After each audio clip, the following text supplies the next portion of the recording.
100% sure of nothing in this moment. So what I know was that maybe we can play on 18 or 25 or November or 2 of December. We must be ready to start playing.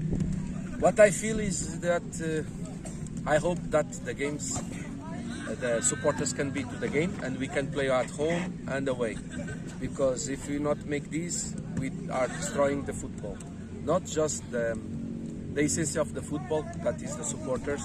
Because not make sense make a football game without supporters. And also, we must see that in this moment, the football is not just a sport, it's an industry.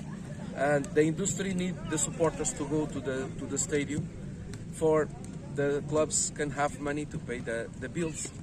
And for me, I am very upset that a problem that happened with just with the Arema supporters in the field can have the possibility to remove the supporters from the other teams and destroy the football. But okay, I'm just a coach. This is my opinion. I wish, and my wishes is that we can start Liga 1 quickly. Ya, saya belum punya jadwal pasti dan kepastian tentang pertandingan-pertandingan yang akan datang. Satu yang saya tahu bahwa kita harus bersiap-siap, entah itu mau 18 November atau tanggal berapapun, kita harus selalu siap dan kita menyiapkan diri. Dan saya perlu katakan kembali bahwa sepak bola di masa kini bukan cuma olahraga saja.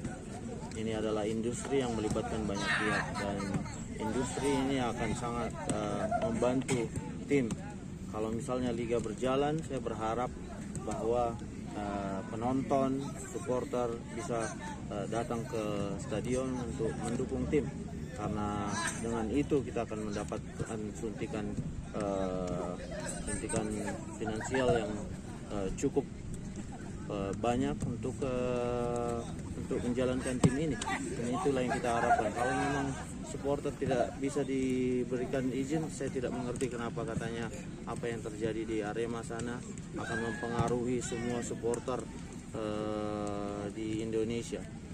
Jadi saya berharap bahwa supporter tetap bisa datang di pertandingan-pertandingan kita. Tapi ini opini saya saja sebagai salah satu coach di tim Indonesia. Oke, lagi.